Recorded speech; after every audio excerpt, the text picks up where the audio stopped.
Yenə qışdır, üzr istəyirəm. Hə. Yenə üzr istəməyə başladılar. Daha deyəcək elə ki, bunlar yenə başladılar üzr istəməyə. Amma qış... Normaldır, gəlməsi normaldır. Ya sual elə bir şeydir ki, əgər həqiqətən də o sual doğulubsa, gəlməlidir. Yəni, hə? Yoxsa Bəli. sadəcə sual xətrinə sual veriblərsə, o suallar oynayır bütün günü həqiqət. Amma belə deyim, bu dəfəki suallar çox beyin düşündürücü suallar. Kimə görə, nəyə görə? Hazırsınızsa başlayalım. Bu ne ciddiyetdir burada? Bu niyə belə deyirəm? Başım çıxmadı. Nə boyda bir sual olacaq ki o? Elə bir imtahanda zatdır. Buyur. Allah insana niyə əzab verir? Başlayan kimi. Bu qədər belə sərt. Suallarımız belə gəlir. Allah insana niyə əzab verir? Sual olaraq bir cümlədən ibarət deyil, danışmaq olaraq kitablara bərabərdir. O, ensiklopediyalar var ya buna görə. Yəni, yeraltı kitabxanalar var. Ömürlər bitib bu sualın üstündə. Ədəbiyyat var, romanlar var, Əsərlər var, poeziyalar var, kinolar var, kəşflər var. Var oğlu var. nələr var. Biz hardan başlayaq? Allah insana niyə əzab verir? Pis oldular da bunlar. Sual başlayan kimi pis oldular da bunlar. Əslində Tanrının insana əzab verməyi, əzab özü əslində bir baxış bucağından asılıdır. Tanrı elə bil insan üçün hər şey verib, Bəşər. ömür boyu, yaşam boyunca hər şey verib elə bil. Amma özünü xatırlatmaq üçünsə əzab hissi dediyimiz o nöqtəni kod qoyub bizim üçün. Biz əzabda hiss edirik onu. Tapırıq. Və dünyada iki gerçək səhnə var bununla bağlı. Ayşə xanım, bizi çox ciddiləşdirdiniz. Bir ölüm səhnəsidir. Bəli. Bir əzab hissidir. Bu insandır. Çox gerçəkdir. Əzabı yalandan oynaya bilməzsən. Əzab əzabdır. Gizlədə bilməzsən. Onu Tanrının bizə xatırlatdığı, toxuna bilmədiyimiz, amma hiss elədiyimiz bir nöqtə. Və hər əzabın altında həqiqətən də o deyilir bir mükafat yatır. Mükafatın böyüklüyü həmin əzabın səbrindən asılıdır. Baxın, Belə də olmalı. bizim fikrimiz əslində, bunu da insanlara çatdıraq. Bizim fikrimiz əslində kimlərəsə nəyisə diktə eləmək, nəyisə tövbə, belə xəta deyək, raftinə getdiklərimə məcbur eləmək deyil. Və yaxud da bu belədir deyə belə bir şey də yox. Bizim düşüncəmiz belədir. Biz sadəcə insanlarla, yəni sizlərlə düşüncəmizi paylaşırıq, yaşantımızı paylaşırıq, yaşadıklarımızı paylaşırıq, gördüklərimizi, hiss etdiklərimizi daha doğrusu, qəlbən hiss paylaşırıq. Kim buna inteqrə olar, kim buna özünə orada bir pay tapar və yaxud da axtardığı yoldan bir qızılcım tapar. Ruhların bir-birinə vasitədir. Nə xoş bizə. Yəni insan oğlu yarandığı gündən bəri axtarışdadır. Bir dəqiqə onsuz da gündəm olub bu axtarış, insan niyə axtarır?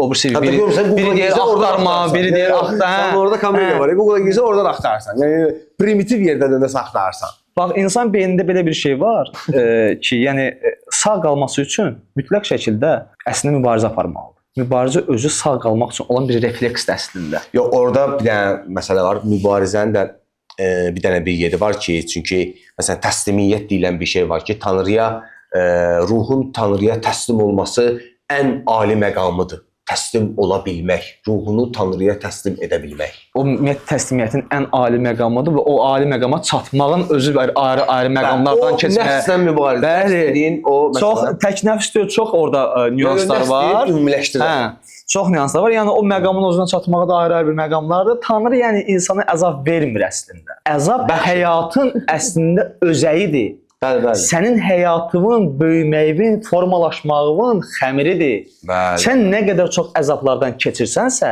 sən gələcək həyata doğru bir o qədər daha çox bir şey yəni qəlbin parlayır. Yəni tonluq olaraq ona demək istəyir ki, fikrimiz belə baxıram ki, ortaqdır. Bizim həqiqətən fikirlərimiz bölüşə də bilər. Biz ayrı-ayrı fikirlərə də düşə bilərik burada.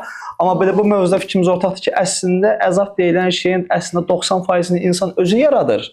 Lazımsız qurduğu yarışlarla, lazımsız qurduğu insanlara həsədlərlə, heç bu sənə lazımdır. Çox şey asıla bilər. Amma Tanrının əsli verdiyi əzab deyil, mükafatdır. O mükafatdır, bəli. Bu xəstə vaxtımızda... Mənim məsələn var. Birinci sual budur. Gör bunu ikincisi, üçüncüsü nədir? Bu birinci sual elə bunu seçibsə, Tanrı insana niyə əzab verir? Əzabdan başlamağımız əslində yaxşı oldu. Yəni əzaba gülmək yaxşı bir şeydir. Əlbəttə. Əzaba Tanrı- gülümsəmək Tanrı ən üçün böyük o bir- ucalıqlardan biridir. Bəli, bəli, əlbəttə. Xoşbəxtlik zirvəsi nədir? Dərdin zirvəsi. Xoşbəxtliyin zirvəsi nədir, dərdin zirvəsi nədir?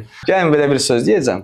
Xoşbəxtliyin zirvəsi kədərdir, dərdin zirvəsi sevincdir.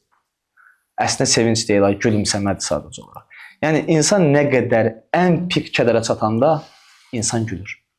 Sadəcə düşdüyü o vəziyyətə gülür. Və insan sevincin ən pikinə çatanda kədərlənir, ağlayır. Ən sevindiyimiz günümüzdə birdən baxın, hər kəs ağlamağa başlayır. Yəni mənə görə bu suala qısa cavab verəsi olsaq, xoşbəxtliyin zirvəsi ağlamaqdır, dərdin zirvəsi gülməkdir. O bir konkret bir nöqtə deyil. O insanların öz hekayələrinə uyğun ümumiləşməlidir insanların özündə. Bəli. Məsələn, Füzulinin bununla bağlı bir bəndi var ki, Tanrı ilə adam arasında ruhla Tanrının rabitəsi.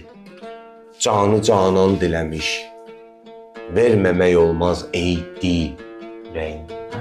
Nə niza eləyəlim. Ol nə sənildi, nə mənim. Bizim özümüzdə belə bir ikilik yatır və o bizim içimizdə o ağlamalı dediyimiz hadisələrdə yaşayır. Gülməli dediyimiz hadisələrdə yaşayır. Və əslində biz onların heç biriyik. Tamamilə Və əgər orasına gəlsək, biz sadəcə o qoşuluruq ona və onu yaşayırıq. Axarı qoşulub Biz konkret onun hansısa biri deyilir. Onun 99 surətindən keçən ruh dalğası deyək buna. O rezonans. Biz indi bu cür sözlər biraz bəyənilmir, istifadə etməyə çalışmırıq. Ya da amma yenə də reallıqda bu ruh doğrudan da Tanrı ilə bəndə arasında bir rezonans. Bəli. Titreşim. Bəli, bir titreşim. Bir növbəti sualımı verim sizə. Pozitiv ol demək həqiqətən insana köməkdir, yoxsa məsuliyyətsizlik?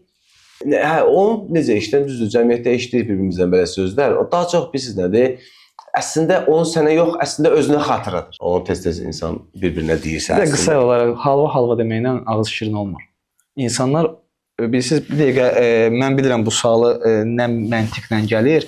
Bilirsiniz bir dəqiqə yaşam koçları var, bir dəqiqə nə bilim 1000 dənə meditasiyalarla terapistlər var, meditasiyalarla məşğullar. Kim nə ilə insanlara xidmət edirsə, həqiqətən yorulmasın, amma düzgün xidmət etmək lazımdır. İnsanlara pozitiv ol deyirlər, amma insanların həqiqətən dərdlərindən xəbərləri yoxdur. İnsanlar nə ilə uğraşırlar, nə ilə əzab çəkirlər, hansı problemlərdən keçirlər, hansı missiyalardan keçirlər. Mənə görə günümüzdə bu gün kiməsə pozitiv ol, qurudan demək sadəcə qarşına qıcıqlandırmaqdan ibarət. Biraz qıcıqlandırmaqda deyil, yenə deyirəm ki, biraz da özünü xatırladır. Bəli, sadəcə özünü xatırladır. Sən demir. Sənin simanda özünə deyil. Özünədir, aynalamadır. Sən orada sadəcə aynasın. Bir də insanlar, Salman, bayaqdan mən belə divara belə baxıram, elə bilərlər ki, mən elə belə sadəcə bir boşluğa baxıram. Mən çünki divarda əsərləri var, insanlar görmürlər. Mən bəzən danışanda o əsərlərə baxıb danışıram. Bir gün o əsərləri də göstərərəm. Göstərərəm, çünki hər bir əsərdə, hər bir şeydə bir işarə var, bir həyat işarələrdən ibarət. İşarələri oxuduzsa, vallahi yadınızda uşaq vaxtı bizə balaca vaxt nə öyrədirlər? Belə nöqtələr olurdu. Nöqtələri birləşdirirdin, şəkil əmələ gəlirdi, rəsm əmələ gəlirdi, yadınızdadırsa. Həyat da elə bir şeydir. 6-17 yaşlarımızda biz birləşdirdiyimiz o nöqtələr, yəni insan həyatı boyunca o nöqtələri düzgün birləşdirməyi bacardısa, vallahi həqiqətən elə pozitivin pikini yaşayır. Yəni əlavə pozitivsənsə, əlavə pozitiv sözünə də əslində ehtiyac yoxdur. O da var. Pozitiv olun, hər şey düzələcək. Pozitiv elə deyil də, yəni. Xoşbəxtsənsə, xoşbəxtlik axtarmaq lazımdır. Kainata göndərdin, qayıtdı gəldi. Elə deyil, vallahi elə deyil. Yox, bir mənada var belə bir şey. Bunu sadəcə sən yoxlamamış, yaşamamış deməyindir gülməli ola. Bəs mövzudur. Məsələ ondadır. Bilmədiyin mexanizmin necə işlədiyini bilmirsən sən. Mexanizmin necə işlədiyini bilmirsən. 2 dənə yalandan YouTubedan videoya baxmaqla, 3 dənə mənasız kitab oxumaqla hamının oxuduğu şeylər bu belə işləmir. Oldum demək deyil. Yəni insanlar qarışdırır onu biraz. Bu yaşamaq Tanrı belə işləmir.